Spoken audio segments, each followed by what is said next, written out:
Comment identifier les mots-clés? Heu, Plusieurs solutions. Vous ouvrez votre moteur de recherche préféré, vous commencez à taper les mots-clés, vous avez les premières suggestions qui apparaissent automatiquement, vous les recopiez. Google Suggest, ça s'appelle. 2e possibilité, une fois que vous avez effectué votre recherche, vous avez des propositions qui apparaissent sous forme de questions, ce qu'on appelle les people also asked. Ce sont les autres questions qui sont posées par les internautes. Heu, Regardez ce qui est proposé, faites des copier-coller et puis ça va aussi vous nourrir un peu en termes de mots-clés d'intention. Donc tout ça, c'est que de l'observation, de la récupération, c'est le côté humain, comme je le dis toujours, ça passe en premier. Si vous souhaitez aller plus loin, vous allez vous créer un compte Google Ads, je dis bien Google Ads pour faire de la pub. Pas besoin de dépenser un seul centime. Il y a un petit outil, intégré qui s'appelle le Keyword Planner, et qui permet d'identifier gratuitement un certain nombre de mots-clés et l'avantage, c'est que c'est du Google, donc ce sont des recherches qui ont été effectuées, dans une période passée, certes, donc pour la on va dire le côté actuel, ça l'est pas forcément, quoique, ça s'est pas mal amélioré, mais en gros, ça va déjà vous donner un bon vivier de mots-clés que vous pouvez ensuite exporter au format Excel, donc Keyword Planner. Autre solution, il y a un outil qui s'appelle alloscan.com, Haloscan, alloscan.com, gratuit. Enfin, il est payant, mais freemium. Il y a tellement de jetons disponibles dans la version gratuite que ça il y a déjà moyen de faire quelque chose. Vous verrez, hyper intuitif, ça va vous permettre aussi d'aller identifier des mots-clés sur telle requête et vous avez énormément d'autres stats. Donc voilà, ça c'est vraiment pour la base. Pour aller plus loin, ceux qui ont un peu de budget, SEMrush, incontournable. Il y a le Keyword Magic Tool, qui est un outil intégré à SEMrush, que moi j'utilise régulièrement pour aller identifier voilà, des mots-clés connexes. En parlant de mots-clés connexes, demandez simplement à ChatGPT quels sont les mots-clés, les termes connexes de ça, ça, ça. Il va vous les sortir, ça vous donnera aussi pas mal d'idées. N'hésitez pas à demander voilà, à toutes ces formes d'IA, que ce soit alors je cite souvent ChatGPT parce que voilà, c'est rentré dans la mémoire collective, hein, depuis 2 ans.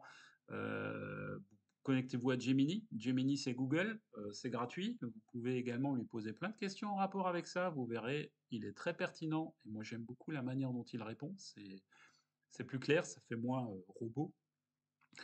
Puis après voilà, vous avez d'autres formes d'IA, hein, je vous laisse les chercher, hein. Je suis pas là pour vous faire la pub des outils IA, hein. Vous êtes, bassiné avec ça déjà tous les jours. Utilisez, ouais, Gemini, ChatGPT, c'est vraiment une bonne base. Je vous ferai peut-être un chapitre sur l'IA si ça vous intéresse de manière ultérieure.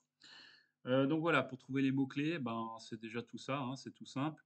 Après il y a des techniques un petit peu anciennes. Bon, j'allais dire si vous êtes dans une niche, ou dans un secteur, que vous connaissez pas trop, mais que vous avez besoin de vocabulaire, il y a un truc tout con. Vous allez chez votre, marchand de journaux préféré, vous allez acheter un ou 2 magazines qui traitent du sujet, qui sont vraiment spécialisés là-dedans. Vous le lisez et vous verrez, vous avez pléthore de mots-clés à l'intérieur. Bon, par contre, c'est du boulot, faut le lire, faut l'acheter, faut s tout faire à la main, mais ça peut fonctionner et comme ça vous éduque aussi un petit peu sur le vocabulaire et sur le métalangage qui est employé dans certains termes. Sinon, qu'est-ce qu'il y a d'autre? Ben, vous pouvez aller fureter dans d'autres, moteurs de recherche. Après ça dépend ce que vous souhaitez faire, mais YouTube reste encore, et toujours un très bon moteur, hein. Vous faites des recherches vidéo, mais néanmoins comme YouTube c'est Google et que les vidéos sont optimisées, très souvent par les bons créateurs en termes de SEO, bah, ça va vous permettre aussi d'identifier un certain nombre de requêtes et de voir ce qui sort, hein. Vous avez les descriptions de vidéos, vous avez les transcriptions de vidéos, ça va très, très loin.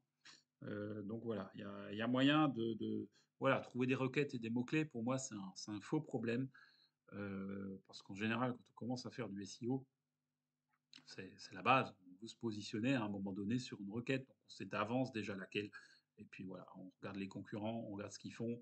Voilà, allez voir les concurrents, allez sur leur site à eux, regardez les pages et puis vous allez récupérer les mots-clés. Paf, l'affaire est réglée, hein.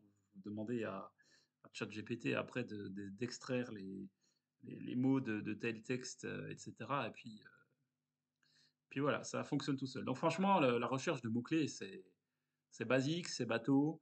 Au début, moi, pareil, il y a 10, 15 ans, j'en faisais tout un foin de cette recherche de mots-clés et puis au final, c'est le truc qui me prend mais vraiment le moins de temps et je me pose même plus la question parce que les réponses, elles sont là, elles sont sous les yeux, il y a juste à aller piocher. Il faut investissez plus de temps sur le gain de position en fonction du contenu de vos pages que sur la recherche de mots-clés. Vous verrez, ça marche d'autant mieux. Ah ouais, l'outil que j'ai pas mentionné, bien sûr, incontournable, la Search Console, hein. Je l'ai déjà mentionné par ailleurs, mais la Google Search Console, voilà, ça vous donne vraiment les mots-clés par lesquels les internautes ont vu votre site et sont arrivés sur votre site. Il y a les impressions et les clics. Ça c'est pas mal. C'est vachement quali, surtout sur des niches, vous voyez vraiment ce qui est cherché et c'est top parce que une recherche, ça vous fait une requête, une intention précise et vous faites une page en reprenant la requête précise, ça marche, c'est fabuleux, vraiment fabuleux. Voilà, c'est tout pour ça.